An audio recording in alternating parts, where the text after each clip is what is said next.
বঙ্গবন্ধু অবদান, উনি তো ওনার তো বঙ্গবন্ধু অবদান যে রেখেছেন দেশের প্রতি এইটাই তো মানে না। তো এইটা যারা না মানে তারা আসলে কি মানে? তারা তো চাইনি বাংলাদেশ স্বাধীন হোক, তারা তো চাইনি পাকিস্তান থেকে পাকিস্তান নামটা উঠে যাক। আপনার কাছ থেকে তো আমি সলিড জিনিস চাই, আপনার কাছে ওই স্পেকুলেশন তো চাই না যে উনি বলবে 700 আমি ধরে নিব 1500, উনি বলবে 1500 আমি ধরে নিব 700। এই সন্দেহের জায়গা তো আমাদের থাকার কথা ছিল না।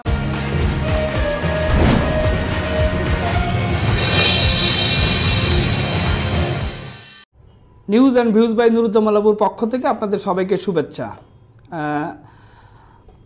আজকে আমরা আলোচনা করব বেশ 4টি বিষয় নিয়ে, 4-5টি বিষয় নিয়ে। আপনারা সকলেই জানেন যে বাংলাদেশের যে টাকা নোট, সেই 4টা নোট থেকে বঙ্গবন্ধুর ছবি সরিয়ে জুলাই গ্রাফিতি দেওয়ার একটা সিদ্ধান্ত হয়েছে, সেই বিষয়টা নিয়ে কথা বলবো। আরেকটা ইস্যু, সরকারের বিভিন্ন পর্যায় থেকে নিহতের সংখ্যা 5 আগস্টের আগে নিহতের সংখ্যা 750 হলেও বলা হয় 1500, 2000, সরকারি হিসাবে এখন পর্যন্ত নিহত হয়েছে 750। আর ভারত বাংলাদেশের যে উত্তপ্ত অবস্থা সেটি এখনও প্রশমিত হয়নি, সেইটার আপডেট এবং গণমাধ্যমের বিরুদ্ধে গণমাধ্যম একটা যুদ্ধ লেগে গেছে, এরকম একটা অবস্থা হয়েছে। প্রথম আলো, ডেইলি স্টার ভার্সেস বসুন্ধরা গ্রুপের পত্রিকাগুলো, সেটা নিয়ে আলোচনা করব। বরাবরের মতো বাঁকা চোখের এই পর্বে উপস্থিত রয়েছেন মাহমুদ মঞ্জুর, সিনিয়র সাংবাদিক এবং পলিটিক্যাল অ্যানালিস্ট। মঞ্জুর ভাই, আপনাকে স্বাগতম। আমরা বিস্তারিত আলোচনায় যাব, তবে বিস্তারিত আলোচনায় যাওয়ার আগে আপনাদের সকলের কাছে request, news and views by Nuruzzaman Labu আমার একটি ইউটিউব চ্যানেল। আমাদের আলোচনা বিশ্লেষণ যদি আপনাদের ভালো লাগে তবে অবশ্যই একটা সাবস্ক্রাইব করবেন এবং লাইক, কমেন্টস ও শেয়ারও করতে পারেন। আর যদি ভিন্ন মত থাকে তবে অবশ্যই কমেন্টস অপশনে জানাবেন, আমরা সেটা নিয়েও কথা বলবো নিশ্চয়ই। মঞ্জুর ভাই, যেটি বলছিলাম যে টাকা থেকে বঙ্গবন্ধুর ছবি বাদ দেওয়ার সিদ্ধান্ত হয়েছে। 4টা নোট থেকে বঙ্গবন্ধুর ছবি বাদ দেওয়া হবে, সেইখানে জুলাই গ্রাফিতি স্থান পাবে সেই জায়গায়। তো এইটা কেমন একটা সিদ্ধান্ত? আমরা তো প্রথম থেকেই দেখেছি যে বঙ্গবন্ধুকে নানাভাবে হেনস্থা অপদস্থ করার একটা চেষ্টা এই জুলাই অভ্যুত্থানের পরে, 5 আগস্টের পরের যে অন্তর্বর্তী সরকার, এই সরকারের নানা রকম স্টেক হোল্ডার যারা, তারা চেষ্টা করেছে আর কি। তো টাকার থেকে বঙ্গবন্ধুর ছবি সরালে কি বঙ্গবন্ধুর অবদান, এই বাংলাদেশ সৃষ্টির পেছনে তার যে অবদান, যে স্থপতি, তাকে কি ভুলিয়ে দেওয়া যাবে?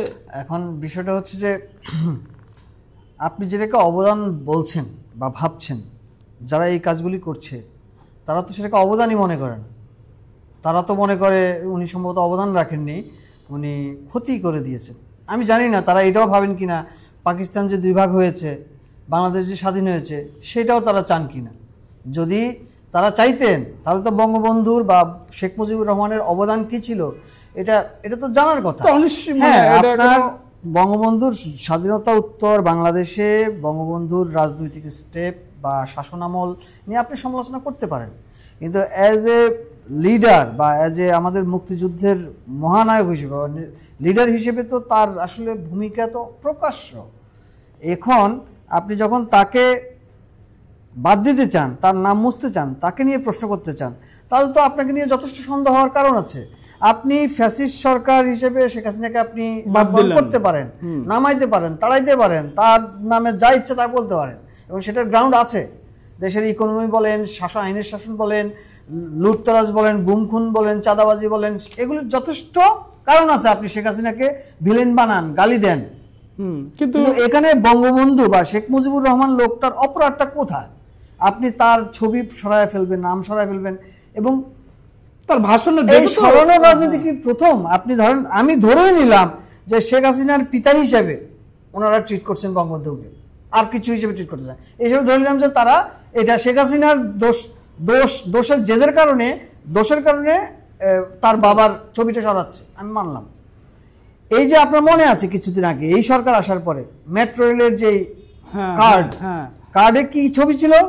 স্মৃতিসৌধের ছবি ছিল, শহীদ মিনারের ছবি ছিল, সংসদ ভবনের ছবি ছিল, 3টা জাতীয় স্তম্ভের ছবি ছিল। যেটার সঙ্গে আসলে দল মত কোনো কিছু নাই।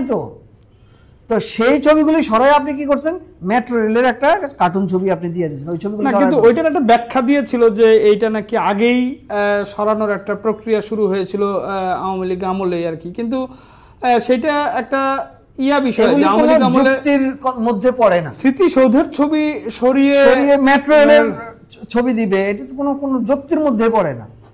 মানে তার মানে কি, তার মানে আপনি যে শুরুতে আমাকে বললেন বঙ্গবন্ধু অবদান, উনি তো ওনার তো বঙ্গবন্ধু অবদান যে রেখেছেন দেশের প্রতি, এইটাই তো মানে না। তো এইটা যারা না মানে তারা আসলে কি মানে? তারা তো চাইনি বাংলাদেশ স্বাধীন হোক, তারা তো চাইনি পাকিস্তান থেকে পাকিস্তান নামটা উঠে যাক। এটা কি এমন যে এইটা ধরেন আমি ধরে নিলাম আপনি যেটা বলছিলেন যে এজ এ শেখ মুজিবুর রহমানকে এজ এ শেখ হাসিনার পিতা হিসেবে ট্রিট করছে তারা আর কি, বা তার স্বাধীনতায় তার সেরকম কোনো অবদান নাই বলে তারা মনে করছে। কিন্তু এই যে আপনি চেঞ্জের রাজনীতি, এই যে পরিবর্তন করছেন, পরিবর্তন করে আপনি জুলাই যে বিপ্লব, এই বিপ্লবের গ্রাফিতি আপনি দিচ্ছেন আর কি, তার মানে তো আপনি আপনার যেটা দিয়ে সুবিধা আর কি, যেটাতে আপনার সুবিধা সেই গ্রাফিতি আপনি দিচ্ছেন। দেখেন আমরা কিন্তু তাহলে শেখ হাসিনার অপরাধ কি? শেখ হাসিনা তার পিতাকে দিয়েছে, সেটার অপরাধ কি? গ্রাফিতির বিষয়টা বলি, বাংলাদেশ কিন্তু এই যে গ্রাফিতিগুলি হলো, এটা কিন্তু বিউটিফুল একটা জিনিস, কিন্তু অনেক বিউটিফুল গ্রাফিতি হয়েছে, অনেক স্লোগান এসছে, অনেক পেইন্টিং চিন্তা এসেছে, এটা কিন্তু দুর্দান্ত। ঢাকা শহরে এখনো রাস্তা রাস্তায় ঘুরলে ভাল লাগে দেয়ালগুলি, যে দেয়ালগুলিতে আসলে কি কি কি ছিল, পোস্টারে সাটা ছিল, নোংরা বিজ্ঞাপন, তেলাপোকার ওষুধের বিজ্ঞাপন ছিল, সেখানে কি সুন্দর সুন্দর গ্রাফিতি, এবং সেই গ্রাফিতির মধ্যে দেশপ্রেম দেশত্ববোধও আছে কিন্তু। তো সেই গ্রাফিতিগুলিকে আপনি যদি রিপ্রেজেন্ট করতে চান বা এস্টাবলিশমেন্টে নিয়ে আসতে চান বা এরকম একটা জাতীয় কোনো জায়গায় দিতে চান, সেটা ইউজ করতে পারেন, মোস্ট ওয়েলকাম, কোনো সমস্যা নেই। আপনার সেটা ইউজ করার জায়গার তো অভাব নেই। আপনি ওই বঙ্গবন্ধুর একটা ছবি আছে, ওই ছবি সরাই আপনার ওইখানে বসাতে হবে কেন? আপনার যদি সদিচ্ছা থাকে এই জিনিসটাকে গ্রাফিতিকে প্রমোট করা, আপনি সেটা করেন না ভাই। না, পাঠ্য বইও তো এটা সংযুক্ত করা হচ্ছে, করেন, আপনি কোনো সমস্যা নাই তো। কিন্তু প্রশ্নটা আসে তো যখন অমুককে সরিয়ে অমুককে ঢুকান, যেটা আমরা আগেও বলেছি যে ইনক্লুড করেন, আপনি যেটা ইনক্লুড করতে চান ইনক্লুড করেন, কিন্তু কাউকে বাতিল করে দিয়েন করে এই রাজনীতিটাই আসলে বাংলাদেশে তো আপনার রাজনীতির যে অ্যাসেট, আপনি যে অ্যাসেট নিয়ে আসছেন বৈষম্য বিরোধী, তো সেই অ্যাসেটটাতেই তো আপনি ফেল করছেন, অ্যাসেটটা ফেলে দিচ্ছেন, আপনি নিরপেক্ষ জায়গায় থাকতে পারছেন না আর কি। আচ্ছা, এইটার যেহেতু এই জুলাই বিপ্লব নিয়ে আমরা কথা বলছিলাম, সেটার প্রসঙ্গে আরেকটা প্রসঙ্গে যাই, সেটা হলো যে আপনি খেয়াল করে দেখবেন যে এই যে 5 আগস্টের আগে এবং পরে নিহতের সংখ্যা নিয়ে একটা বিভ্রান্তি রয়েছে। সরকারি হিসাবে 5 আগস্টের আগে বলা হিসাব হয়েছে 750 মতো নিহত হয়েছে, কিন্তু সরকারের উচ্চ পর্যায়ের যারা উপদেষ্টা কর্মকর্তা তারা যখন মুখে কথা বলেন তখন বলেন 1500 থেকে 2000 নিহত হয়েছে। এই যারা এই ছাত্র জনতার আন্দোলনের যারা নেতা তারা যখন বক্তব্য দেন তখন তারা হাজার হাজার নিহত হওয়ার কথা বলেন আর কি। তো এই যে সরকারের 4 মাস, এই সামনের 8 তারিখে 4 মাস পূর্ণ হবে, তো এই 4 মাসেও আপনারা নিহতের সংখ্যাটা এক্সাক্ট ফিগারটা আপনারা করতে পারলেন না। এইটা আপনি কিভাবে দেখেন যে আপনি মুখে বলতেছেন এক কথা কিন্তু সরকারি হিসাব বলে আরেক কথা, মানে যাচাই বাছাইটা 4 মাসে সম্ভব ছিল না? দেখেন, যারা মারা গেছে আল্লাহ তাদেরকে বেহেশত নসিব নিশ্চয়ই করবেন, তারা শহীদ, এই দেশের জন্য আসলে এই রক্ত দিয়েছেন, জীবন দিয়েছেন, এবং ওই ফ্যামিলিগুলির যেই ফ্যামিলির সদস্যরা মারা গেছে ওই ফ্যামিলির কি অবস্থা এটা হয়তো আমরা কেউ জানি না, সংখ্যাটাই আমরা আজ পর্যন্ত ফিক্স করতে পারিনি, আমরা ওই ফ্যামিলির খবর কীভাবে জানবো? এবং যারা বেঁচে আছে গুলি খেয়ে, হাত হারাইছে, চোখ হারাইছে, মুখ হারাইছে, তারা বিপ্লব করতেছে রাস্তা নেমে, সেটা তো কদিন আগের ঘটনা। তাদের কি হয়েছে আর জানি না। আমাদের প্রতিদিন এত এত ইসকন থেকে শুরু করে, ভারত বিরোধী আন্দোলন থেকে শুরু করে, বঙ্গবন্ধু ছবি সরানো থেকে শুরু করে, এত এত চটকদার ইভেন্ট নিয়ে আমরা থ্রো করছি। মুন্নি শাহকে সবজি বাজার থেকে গ্রেপ্তার করা, এত এত চটুল, সস্তা, বাজে, অপ্রয়োজনীয় জিনিস নিয়ে আমরা গভর্নমেন্টের জায়গা থেকে যে ইভেন্টগুলি আমরা ক্রিয়েট করছি, আসল জিনিস তো আমরা পাই না। তো সেই জায়গা থেকে আপনি কেমন করে আশা করেন যে লোকগুলি জীবিত আছে তাদেরই কোনো খবর নাই, যে লোকগুলি বাজার করতে পারতেছেন এখনো পর্যন্ত তাদেরই খবর নাই, যে লোকগুলি মারা গেল তাদের খবর কেন রাখবে? তাদের খবর তো রাখার সময় কই তাদের? তাদের তো ওই সময়টা নাই কত লোক মারা গেল। তাহলে আজ আমাদের ইতিহাস কি বলে? ধরেন পলিটিক্যাল বাদ দেন, করোনার সময়ও যখন প্রতিদিন ঘোষণা আসতো আজকে 100 জন মারা গেছে, আমরা সাধারণ দর্শক মানুষ কি প্রেডিক্ট করতাম যে সরকার বলছে 100, তার মানে এই জায়গায় মিনিমাম 200 লোক মারা গেছে। যে কোনো ইনসিডেন্টে সরকার যদি বলে যে 10 জন লোক মারা গেছে, আমরা ধরে নিলাম মিনিমাম 15 জন লোক মারা গেছে বা 20 জন লোক মারা গেছে, সরকার লুকাইছে অথবা সরকার ওই তথ্যটা পায় নাই। তো সেই জায়গা থেকে মানে কি, তার মানে হচ্ছে লাশ লুকানো বা হতাহতের সংখ্যা কমানোর বা লুকানোর একটা টেন্ডেন্সি আমাদের ক্ষমতাধরদের মধ্যে বরাবরই ছিল, যেটা আমাদের রাজনৈতিক দুর্বলতা মনে করি। কিন্তু এইখানে তো লাশ যত বেশি তত বেশি সরকারের আবার সুবিধা আর কি। বেশি তো বলছে, কিন্তু হিসাব করে তো দেখা, আমার কথা হচ্ছে যে আপনার কাছ থেকে তো আমি সলিড জিনিস চাই। আপনার কাছে ওই স্পেকুলেশন তো চাই না যে উনি বলবে 700 আমি ধরে নিব 1500, উনি বলবে 1500 আমি ধরে নিব 700। এই সন্দেহের জায়গায় তো আমাদের থাকার কথা ছিল না 5 আগস্টের আগে। না, দুই রকম কথাটাই আসলে বিভ্রান্তিকর আর কি, যেটা নিয়ে একেবারে ডাবল ফিগার দেখেন, অফিশিয়ালি 700 এর মতো বলে আর আনঅফিশিয়ালি বলে 1500। তো তাইলে আলটিমেটলি আমার তো একটা রেজাল্ট দিবেন না। এইটা আসলে এই মানে 4 মাসে এই সংখ্যা আসলে একেবারে, এবং দুদিন পর পরে খবর আসে দেখেন যে ও মুখ শহীদ কবর থেকে ফিরে মজা করে মানুষ করে। ধরেন রফিক উদ্দিন মারা গেছে, শহীদ হয়েছে, এই খবর আমরা জানি বা তালিকায় আছে, কিন্তু উনি হঠাৎ করে বাড়িতে আসেন। এরকম একটা আশুলিয়াতে এরকম একটা ঘটনা, তার স্ত্রীকে পরে যে মামলা করেছিল তাকেও পুলিশ অ্যারেস্ট করেছে। এই ঘটনা তো ঘটতেছে, তাই কি বলবেন? ওই ৭৭ কেস না। তাহলে আপনার এই মানে সরকারের যে উচ্চ পর্যায়ে তারা এই 1500-2000 বলে কেন আর কি, যে 1500 কিংবা ছাত্র নেতারা 1500-2000, ওই যে পলিটিক্যাল মানে সংখ্যা বাড়ায় দেখাইতে হবে এত লোকজন মারা গেছে, একটা ভীষণ রকম একটা মর্মান্তিক বিষয়, পলিটিক্যাল বক্তব্য এগুলো। না, এটা আসলে কোনোভাবেই তো কাম্য হইতে পারে না। ওনাদেরকে তো আমরা পলিটিক্যাল হিসেবে আনি নাই বা পলিটিক্যাল ভাবে আমরা ট্রিট করতে চাই না আমাদের, সেটা তো করতে চাই না। আচ্ছা, আরেকটা উত্তপ্ত বিষয় আর কি, সেটা হলো যে ভারত বাংলাদেশের অবস্থা তো এখনো স্বাভাবিক হয় নাই। এর মধ্যে আপনি নিশ্চয়ই দেখেছেন যে পশ্চিমবঙ্গের বিজেপির নেতা শুভেন্দু অধিকারী আরেকটা ঘোষণা দিয়েছে, সে সম্ভবত 2-1 দিনের মধ্যে একটা বর্ডারে গিয়ে ভারত থেকে যেন কোনো পণ্য বাংলাদেশে রপ্তানি না হয় সেজন্য সে অবরোধের ডাক দিয়েছে, আমি খবরের কাগজে দেখলাম। হাসপাতাল আর একই সঙ্গে একদিকে যেমন ভারত থেকে বাংলাদেশের ভীষণ রকম বিরোধিতা করা হচ্ছে, কোনো পরিষেবা দেওয়া হবে না, আরেকদিকে কিন্তু আবার অনেক হাসপাতালে বাংলাদেশিদের জন্য আলাদা সেন্টার, আলাদা কর্নার করা হয়েছে, আলাদা সেবা, বিশেষ পরিষেবা তৈরি করা হচ্ছে। এই উত্তপ্ত অবস্থাটা, এর মধ্যে আপনি জানেন যে 10 ডিসেম্বর কিন্তু ভারতের পররাষ্ট্র সচিবের সাথে আমাদের পররাষ্ট্র সচিবের বৈঠক হবে আর কি। আপনার কি মনে হয় যে সহসা এই উত্তপ্ত অবস্থা কি স্বাভাবিক হবে? মানে এতদিনের যতগুলি ইনসিডেন্ট, এগুলো নিয়ে আমি একটু মানে আজকে কিন্তু আবার ইনক্লুড করে রাখি, আজকে কিন্তু ইনকিলাব মঞ্চের পক্ষ থেকে ভারতীয় হাই কমিশনের সন্ধ্যায় ভারতীয় হাই কমিশনের স্মারকলিপি দিয়ে এসেছেন। সেইখানে তাদের যে স্মারকলিপিতে মূল 3টা বিষয় ছিল, তার মধ্যে একটা হলো আগরতলায় যে সহকারী কমিশনার কার্যালয়ে হামলার প্রতিবাদ, আর একটা হলো যে ভারতীয় সংখ্যালঘু নির্যাতনের প্রতিবাদ। ইনকিলাব মঞ্চের ভাষ্য অনুযায়ী ভারতে সংখ্যালঘু মুসলিম সম্প্রদায়রা নির্যাতনের শিকার হন, তার প্রতিবাদ করেছেন। এবং আজমির শরীফের নিচে মানে শিব মন্দির রয়েছে, এরকম একটা বিষয় নিয়ে একটা মানে আদালতে মামলাও হয়েছে ভারতে। আজকে আবার তারা বলেছে যে 1992 সালের আজকের দিনে বাবরি মসজিদ ধ্বংস করা হয়েছিল, তাদের ভাষ্য অনুযায়ী আর কি। সেইখানে রাম মন্দির হয়েছে, আপনি জানেন যে সব মিলিয়ে এই উত্তপ্ত অবস্থাটা কি অবসান হবে কিনা? এই ক্ষেত্রে এই যে পরিস্থিতি অবনতি হয়েছে, এই ক্ষেত্রে বাংলাদেশের এই সরকারের দায় তো আছেই, একটা ভারত বিরোধী ভারত বিদ্বেষী মনোভাব মানে কন্টিনিউ তারা চালিয়ে যাচ্ছেন ডে 1 থেকে।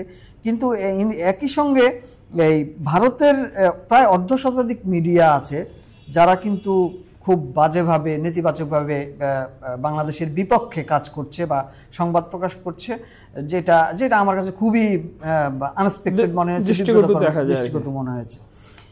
আর এই ক্ষেত্রে এই যতগুলি ইনসিডেন্ট এই পর্যন্ত হয়েছে, আমি একটু আশাও দেখতে পাচ্ছি যে পররাষ্ট্র সচিব আসবেন, তিনি কথা বলবেন। আমার কাছে মনে হয় এই দুইজন বাংলাদেশ এবং ভারতের এই নয়াদিল্লি এবং ঢাকার যেই সচিব পর্যায়ের যে বৈঠক, এই বৈঠক থেকে আমার মনে হয় দুই পক্ষই একটা মানে একটা আন্ডারস্ট্যান্ডিং এর একটা পথ বাতলে নেবেন। কারণ হচ্ছে এইটা তো সত্য ভাই, ভারত ঠিক আছে অনেক বড় দেশ, অনেকেই বলে যে ভারত যদি বন্ধ করে দেয় তাহলে আমরা না খেয়ে মরে যাব।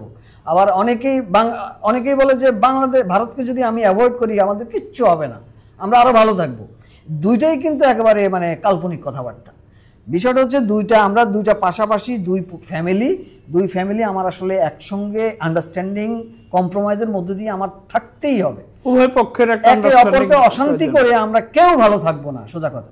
তো সেই ভাবনাটা যদি এই পররাষ্ট্র লেভেলের দুই সচিবের মধ্যে যদি বা দুই দেশের দুই প্রধানের মধ্য থেকে যদি ওই রিয়েলাইজেশনটা হয়, তাহলে এটা মানুষের জন্য মঙ্গল, আমাদের যারা দুই দেশের মানুষ মঙ্গল। কারণ হচ্ছে দুই দিক দিয়ে মঙ্গল। একটা হচ্ছে ধর্মীয় যেই কি বলে এটাকে গ্যাঞ্জাম, সেটা থেকে আমরা মুক্তি পাবো। আর এটা হচ্ছে আসলে বাণিজ্যিক আসা যাওয়ার বাণিজ্যিক ব্যাপারটা আছে আমাদের। পেঁয়াজ, রসুন, আলু বলেন আর চিকিৎসা বলেন আর গরু বলেন, সব মিলে তো আমাদের আসলে একেবারে মানে একে অপরের পর একটা নির্ভরশীলতা একেবারে মানে বিষয়টা এরকম যে মানে আপনার বাড়ির উপর দিয়ে আমার ঢুকতে হয়, আমার বাড়ির উপর দিয়ে আপনার যাইতে হয়। এখন আপনি যদি আমার বাড়ির সীমানা আটকায় দেন তাহলে তো প্রবলেম। বিষয়টা একদম নিত্যনৈমিত্তিক সম্পর্ক। এটা রাষ্ট্র পর্যায়ে না হয় একটা আন্ডারস্ট্যান্ডিং হবে বলে আমরা আশা করি, হবে কিনা জানি না আমরা এখনো। কিন্তু দুই দেশের মানুষের নাগরিকদের মধ্যে যে পরস্পরের প্রতি ঘৃণা এবং বিদ্বেষ মানে একদম গেঁথে গিয়েছে হৃদয়ের ভেতরে, এইটা দূর হবে কিভাবে? এইটা তো আসলে একটা ভয়ঙ্কর বিষয়। মানুষ যদি ঘৃণা তৈরি হয়। মিস্টার লাবু, আমি আপনাকে একদম মানে কনফিডেন্টলি আমি এই কথাটা বলতে চাই। আসলে আমাদের এই যে সমস্যাগুলি চলছে, এই সমস্যাগুলি হচ্ছে আমরা যদি মাছ মনে করি এই পুরো ভূখণ্ডটাকে, তাহলে মাছের মাথায় আসলে পচন ধরেছে। সমস্যাটা কিন্তু জল কিন্তু বা জল বলেন আর পানি বলেন, জল কিন্তু উপর থেকে নিচের দিকে গড়ায়। আমরা কিন্তু কেউ না, আমরা জাস্ট হচ্ছে ইউজ হচ্ছি, আমরা হচ্ছে পরিস্থিতির শিকার হচ্ছি। যেই লোকগুলি বৈষম্য বিরোধী আন্দোলনে যে 700 মানুষ বলি আর 1500 মানুষ বলি মারা গেলেন কবরে, তারা কি জানে বাংলাদেশ যে স্বাধীন হয়েছে বা বাংলাদেশের সুখের ঝর্ণা বয়ে যাচ্ছে বা বাংলাদেশে উগ্রবাদ বয়ে গেছে, কি হয়েছে তারা কিছু জানে? এবং তারা যে মারা গেছে তাদের ম্যাক্সিমাম তো জানে 5% কোটার জন্য তারা জীবন দিছে। তারা তো জানে না যে সরকার গঠন করে ফেলবে, উপদেষ্টা হয়ে যাবে। তো বিষয়টা হচ্ছে যে প্রবলেমটা হচ্ছে আমাদের মাছের মাথায়, আমাদের উপরের মহলে। উপর থেকে যদি কথাবার্তা ঠিক হয়, উপর থেকে যদি ইন্টেনশন ঠিক থাকে, তাহলে কিন্তু মানুষ এই জিনিসগুলি নিয়ে কেওয়াজটা করে না। আমাদেরকে কেওয়াজ লাগিয়ে দেয় তো আসলে উপরের মহল। আমরা বারবার ইউজড হই, আমরা নূর হোসেন হয়ে যাই বারবার, আলটিমেটলি মুগ্ধ হয়ে যাই। কিন্তু আলটিমেটলি আমরা যেটা চাই, মুগ্ধ যেটা চাইছে, নূর হোসেন যেটা চাইছে, সেই বাংলাদেশ কি এটা? সেই বাংলাদেশটা এটা না। বাতিলের রাজনীতির জন্য তো তারা জীবন দেয় নাই না, সেটাই। আচ্ছা, আরেকটা বিষয়, আমরা আজকে অনেক লম্বা শো করব না। আরেকটা বিষয় আপনি নিশ্চয়ই জানেন যে এই মানে গণমাধ্যমের উপর একটা নানা রকম চাপ, অদৃশ্য চাপ আছে।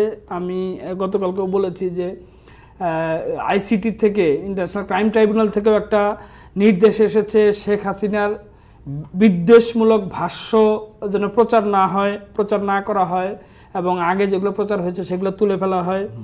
সেইটাতে একটা কোশ্চেন আছে যে কোনটা রাজনৈতিক কথা, কোনটা বিদ্বেষমূলক কথা, সেটা নির্ণয় করবে কিভাবে, ডিফাইন করবে কিভাবে গণমাধ্যম, সেইটা একটা পার্ট গেছে। এইটা আবার বিভিন্ন গণমাধ্যমের সামনে বিক্ষোভ কর্মসূচি, গরু জবেহ, চোরা গরু জবেহ, নানান কিছু গিয়েছে। কিন্তু এখন একটা আপনি প্রবণতা লক্ষ্য করেছেন কিনা যে বাংলাদেশের শীর্ষ দুটি গণমাধ্যম, তার মধ্যে প্রথম আলো, ডেইলি স্টার আর আরেকটি বড় গ্রুপ বসুন্ধরা গ্রুপের 4-5টি মিডিয়া রয়েছে, এদের মধ্যে একটা গণমাধ্যমে একটা যুদ্ধ শুরু হয়ে গিয়েছে। মানে আজকে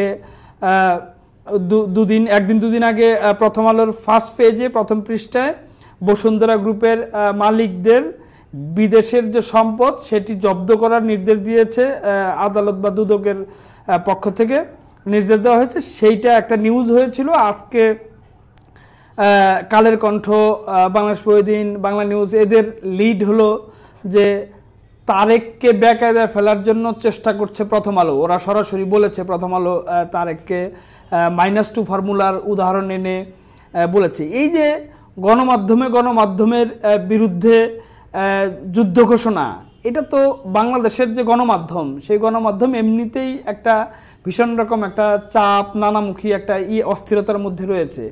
সেই মুহূর্তে এরকম নিজেদের মধ্যে কামড়াকামড়িটা আসলে কতটা যৌক্তিক, বা এইটা আরো বেশি গণমাধ্যমকে চাপের মুখে ফেলবে কিনা, কি মনে হয় আপনার?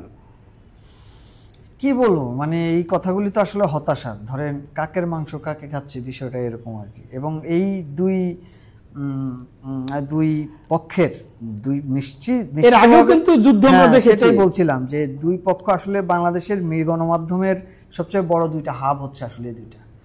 এবং এটা তো সত্যি যে বড় দুইটা মানে শক্তিশালী গণমাধ্যম, অন্যতম গণমাধ্যম দেশের। তো তারা যখন মানে একেবারে পার্সোনাল জায়গা থেকে একে অপরের বিরুদ্ধে প্রকাশ্যে কাজে লাগেন, প্রকাশ্যে মাঠে নেমে যান, তখন সেটা খুবই বিব্রতকর এবং আনএক্সপেক্টেড। তাদের এই চর্চাটা আসলে ওই একই বিষয়টা তো একই। আসলে ভারত বাংলাদেশ বলেন আর প্রথম আলো বাংলাদেশ প্রতিদিন বা কালের কণ্ঠ বলেন, বিষয়গুলি তো এরকমই। মানে একে অপরের পিছনে, আমি জানি না এটাকে এখানে কোনো তৃতীয় কোনো পক্ষ আছে কিনা। এই যে এই জিনিস, এই জায়গাগুলি বা ইনস্টিটিউটগুলি বা প্রতিষ্ঠানগুলিকে বিতর্কিত করে দেওয়ার জন্য নিজেদের মধ্যে কামড়াকামড়ি লাগিয়ে দেওয়ার পেছনে অন্য কোনো শক্তি আছে কিনা আমি জানি না। তবে তাদের এই দুই পক্ষের, বসুন্ধরা এবং ট্রান্সকমের এই দুই পক্ষের রেষারেষি পুরনো, সেই পুরনো ঘায়ে নতুন করে কেউ চুলকে দিল কিনা সেটা আসলে ভেবে দেখার বিষয়। তবে এটা মোটেই আমাদের গণমাধ্যমের জন্য, এটা আমি আপনাকে বলি, বাংলাদেশের এত ফ্যাসিস্ট বলেন, স্বৈরাচার বলেন, লুটেরা সরকার বলেন, যাই বলেন না কেন, বাংলাদেশে কিন্তু দিন শেষে মানুষের কাছে শেষ ভরসা কিন্তু এই গণমাধ্যম। মানে গণমাধ্যম অনেক বায়াসড হয়েছে, গণমাধ্যমকে সরকার অনেক ইউজ করেছে, গণমাধ্যমের ঘাড়ে অনেক বন্দুক রেখেছে। এরপরও দিন শেষে একটাই প্রতিষ্ঠান ছিল, সেটা হচ্ছে খবর মাধ্যম, গণমাধ্যম। গণমাধ্যমের কাছে মিনিমাম একটা আশ্বাস বলেন, একটা প্রত্যাশা বলেন, এটা মানুষ একদম রিমোট লেভেলের মানুষ এটা পায় বা আছে সেটা। তো সেই জায়গাটাও যদি ধ্বংস হয়ে যায়, বাংলাদেশে আর কি থাকবে? না, এটা তো ভীষণ রকম আসলে হতাশার। মানে এইটা বস্তুনিষ্ঠতা, এমনিতেই মানুষ খবরের কাগজগুলি বা গণমাধ্যমের প্রতি আস্থা কিছুটা কিন্তু কমেছে, কারণ বিভিন্ন সময় আমরা বায়াসড নিউজ দেখেছি বা পক্ষপাতিত্ব তখন যদি এরকম যুদ্ধ শুরু হয় নিজেদের মধ্যে, তার মানে তারা তো মনে করবে যে এইটা আসলে পার্সোনাল মানে এজেন্ডা থেকে নিউজ আসলে এদেরকে বিশেষ। আপনি জানেন না, এই দুইজন হয়তোবা থার্ড পক্ষ ছাড়া এই দুইজন হয়তোবা নিজেদের স্বার্থের জায়গা থেকে হয়তোবা লেগেছে সাপোজ, কিন্তু এইটার মধ্যে অন্য কেউ যদি ইন্ধন দিয়ে এইটাকে যদি মানে আর অন্যের মানে ঘর পোড়ার মধ্যে তো আলু পোড়া দেওয়ার লোকের অভাব নাই, যেটা বৈষম্য বিরোধী আন্দোলনও আমরা দেখেছি। ওটা আন্দোলন করে কিভাবে 7 দফা হয়, 7 দফা থেকে 1 দফা হয়, কিভাবে সরকার গঠন হয়, মানে কি হয় না হয় সবই তো আমরা চোখের সামনে দেখা। কোটা আন্দোলন তো আর নাই, আসলে তো ছিল এটা সরকার পতনের আন্দোলন। তো এইখানে আমাদের পার্সোনাল রেষারেষির জায়গা করতে গিয়ে আমি অন্য একটা সাপোর্ট দিয়ে অন্য কোনো আরো গন্ডগোল বাঁধিয়ে দিলে তো জিনিসটা তো আলটিমেটলি লাভ কি? আমার গণমাধ্যমের জন্যই ক্ষতি। না, সেটাই আসলে খুবই দুঃখজনক। আমরা আসলে মানে তবু আশা রাখতে হবে আমাদের। আমরা চাই যে আসলে দেশের প্রত্যেকটা সেক্টর মানে খুব নিরপেক্ষভাবে, সুন্দরভাবে, মানে ভালোভাবে দেশের জন্য, দেশকে এগিয়ে কিভাবে নিয়ে যাওয়া যায় সেইটার জন্য কাজ করবে, সেটাই প্রত্যাশা। এবং সব কিছু আসলে একটা নিরপেক্ষ দৃষ্টিকোণ থেকে মানে হবে, সেইটা আমাদের চাওয়া। আজকে এ পর্যন্তই। আপনারা সকলেই ভালো থাকবেন এবং news and views by Nuruzzaman লাবুর সঙ্গে থাকবেন। আমরা নতুন কোনো ইস্যু নিয়ে নিশ্চয়ই আবার আপনাদের সামনে হাজির হব। সে পর্যন্ত ভালো থাকুন। ধন্যবাদ সবাইকে।